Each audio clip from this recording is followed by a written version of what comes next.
اپنی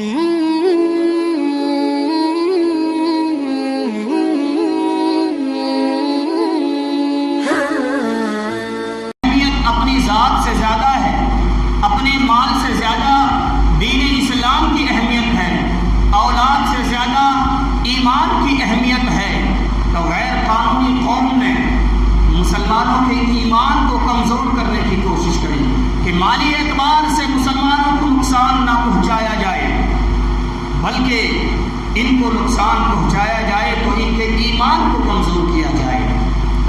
جو جام ان کے نبی نے ان کو پلایا ہے، اس کی محبت، اس کی چاشنی ان کے قلب سے کھینچ لی جائے۔ غیر قومی یہی چاہتی ہے کہ مسلمان اپنے ایمان میں کمزور ہو جائے، باقی تو پھر خود بخود کرنے لگیں گے سب کام یہ، اور وہ اپنے مقصد میں کامیاب ہوئے۔ ایسا نہیں ہے کہ کامیاب نہیں ہوئے، اپنے مقصد میں کامیاب ہوئے۔ ان کا مقصد یہ تھا کہ مسلمان اپنے حقیقی مقصد سے پھر جائے اور دوسرے مقصد کو پکڑ لے، اپنے اصل راستے سے ہٹ کر دوسرے راستے پر چلنے لگے۔ وہ اس میں کامیاب ہوئے، انہوں نے مسلمانوں کا ذہن منتشر کر دیا، انہوں نے مسلمانوں کے مقصد کو بدل دیا۔ جو حقیقی مقصد تھا، جو حقیقی راستہ تھا، اس راستے سے تبدیل کر کے دوسرے راستے کی طرف مسلمانوں کا رخ موڑ دیا، چاہے وہ ظاہری اعتبار سے ہو، چاہے وہ باطنی اعتبار سے ہو، ہر طریقے سے مسلمان کو گھمانے کی کوشش کی گئی اور وہ اپنے مقصد میں کامیاب ہوتے چلے گئے۔ مسلمان اپنی آنکھوں کو بند کر کے ان کے پیچھے چلتا گیا، اپنے ظاہری مقصد کو بھی بھلا دیا، باطنی مقصد کو بھی بھلا دیا، اپنے قانون کو بھی بھلا دیا، مذہب اسلام کی تہذیب و تمدن کو بھی بھلا دیا، ہر قول و فعل کو پیچھے چھوڑ کر غیر قانونی قوم کے طریقے پر چلنے لگا مسلمان۔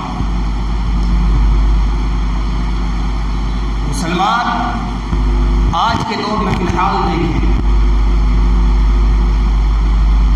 کہ کامیابی کس چیز کے اندر ہے۔ آج ہمارا ذہن بنا ہوا ہے، معیار ہمارا یہی ہے کہ کامیابی پیسہ حاصل کر لو، کامیابی جائیداد وغیرہ خرید لو، کامیابی شہرت حاصل کر لو، کامیابی قوم کا لیڈر بن جاؤ، قوم کا سپہ سالار بن جاؤ، کامیابی مل جائے گی۔ بلکہ نہیں میرے بھائی، کامیابی صرف پیسے کے اندر نہیں ہے، کامیابی جائیداد مکانات کے اندر نہیں ہے، کامیابی صرف تجارت کے اندر نہیں ہے، کامیابی شہرت کے اندر نہیں ہے، قوم کا لیڈر یا بادشاہ بن جانے کے اندر کامیابی صرف نہیں ہے۔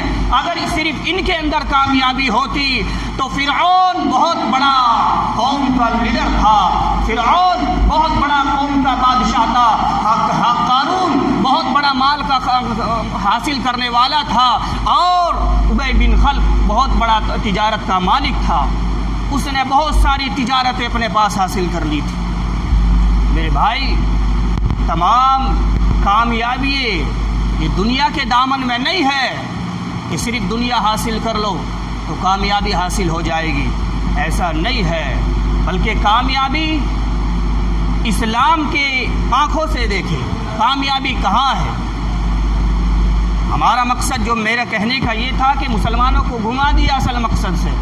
آج ہم نے کامیابی صرف اگر محلے کے کسی بچے نے گریجویٹ کر کوئی سرکاری نوکری حاصل کر لی تو دوسرا کہتا ہے کہ فلاں کے بچے نے کامیابی حاصل کر لی، تجارت میں ماہر ہو گیا، تو مسلمان کہتا ہے فلاں کے لفظ جگر نے کامیابی حاصل کر لی، وہ بڑا تاجر ہو گیا ہے، یا شہرت کسی کے بچے نے حاصل کر لی تو مسلمان کہتا ہے کہ فلاں شہرت یافتہ ہو گیا، اس نے شہرت حاصل کر لی، وہ کامیاب ہو گیا ہے۔ میرے بھائی، نہیں، ان تمام چیزوں میں کامیابی نہیں ہے۔ اگر ہم مسلمان ہیں، ہمارا ایمان قرآن پر ہے، ہمارا ایمان شریعت مصطفیٰ پر ہے، تو آؤ ہم قرآن کی طرف چلتے ہیں۔ اے قرآن تو بتا، دنیا تو یہ کہتی ہے کہ کامیاب کامیابی مارکیٹوں سے جا کر لے لو. دنیا تو یہ کہتی ہے کہ کامیابی شہرت یافتہ لوگوں کے پاس چلے جاؤ تو کامیابی مل جائے گی. دنیا یہ کہتی ہے کہ اگر کسی قوم کا لیڈر بن جائے تو کامیابی حاصل ہو جائے گی. جائیداد حاصل کر لو تو کامیابی حاصل ہو جائے گی.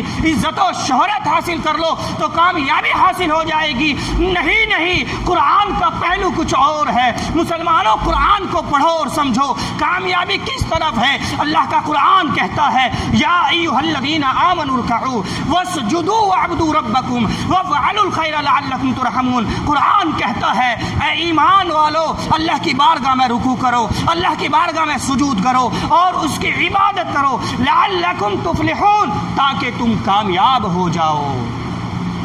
قرآن کہتا ہے کہ کامیابی ایمان کے اندر ہے. اللہ کی قسم، اگر کامیابی مارکیٹوں کے اندر ہوتی، اگر کامیابی دنیاوی شہرت کے اندر ہوتی، اگر کامیابی تجارت کے اندر ہوتی، مصطفیٰ کریم کہہ دیتے کوئی ضرورت نہیں ہے، تجارت کرو کامیاب ہو جاؤ گے، شہرت حاصل کر لو کامیاب ہو جاؤ گے، یا دنیا حاصل کر لو کامیاب ہو جائے گے. بلکہ قرآن کہتا ہے کہ دنیا داری کے اندر کامیابی نہیں ہے، بلکہ کامیابی اللہ کے حضور آنے سے ہے. کامیابی اللہ کی بارگاہ میں سجدہ ریز ہونے سے ہے. کامیابی شریعت کا پاسبان بن جانے سے ہے. شریعت پر عمل کرنے سے کامیابی ہے.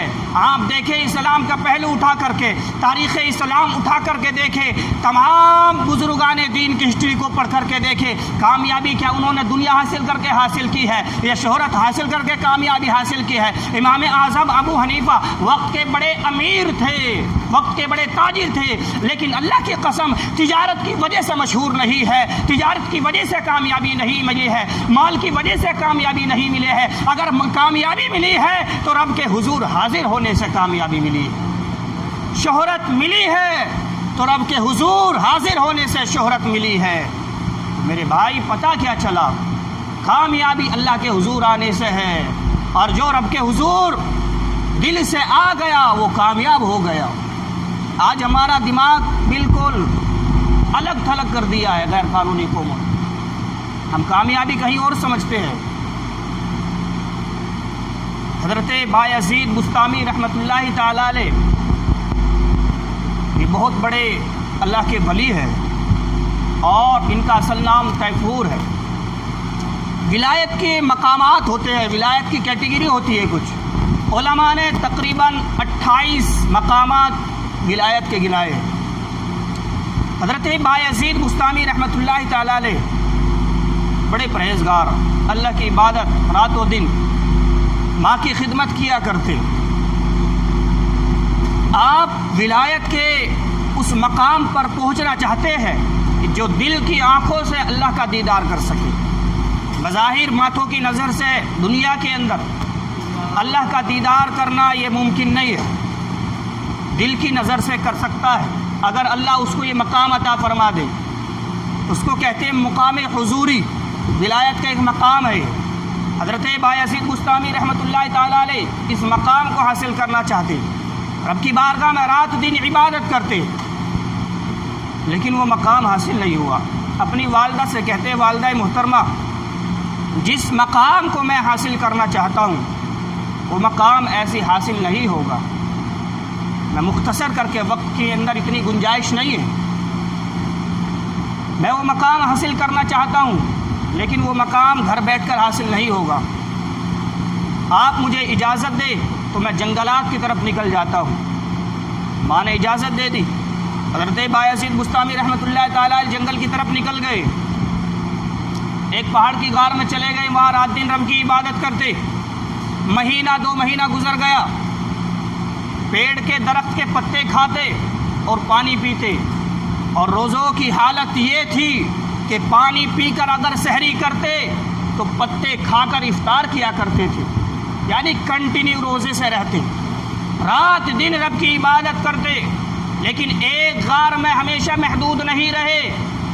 1 مہینہ ایک غار کے اندر، تو دل میں یہ گمان ہوتا کہیں لوگوں کو پتہ نہ لگ جائے کہ بایزید فلاں غار کے اندر عبادت میں مصروف ہے، کہیں لوگوں کا ہجوم نہ لگ جائے. آپ جگہ تبدیل کر لیتے.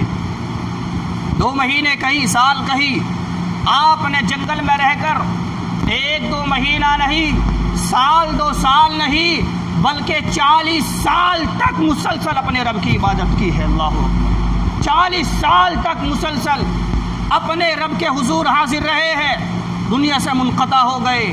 یہاں تک فرماتے ہیں صوفیاء کہ پیڑ کے پتے کھا کھا کر ان کی گردن بھی ہری ہو گئی تھی، گردن بھی ہری ہو گئی تھی۔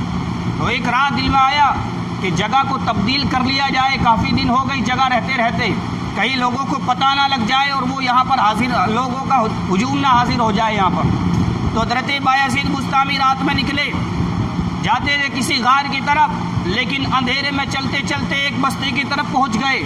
دیکھا سامنے بستی ہے، معلوم ہوا تو وہ بستام تھا، یعنی اپنا خود کا شہر تھا۔ حضرت بایزید بسطامی کو پتہ چلا کہ جب میرا شہر آ گیا ہے، یعنی جانا تو غار کی طرف چاہتے تھے، لیکن جیسی رب کی مرضی، آپ نے سوچا کہ جب اپنے شہر آ گیا ہوں تو کیوں نہ اپنی والدہ سے مل لیا جائے، والدہ سے ملاقات کر لی جائے۔ حضرت بایزید اپنے گھر کی طرف چلتے ہیں، گھر کی حالت دیکھتے ہیں، صحیح ہے، درست ہے بالکل۔ پتہ کیا چلا کہ والدہ بھی موجود ہے، یعنی ابھی دنیا کے اندر موجود ہے، ابھی انتقال نہیں کیا۔ حضرت بایزید بسطامی دروازے کے باہر بیٹھے ہیں، رات کا اندھیرا ہے، دل میں یہی سوچ رہے ہیں کہ کہیں والدہ آرام میں غرق نہ ہو، یعنی آرام نہ کر رہی ہو۔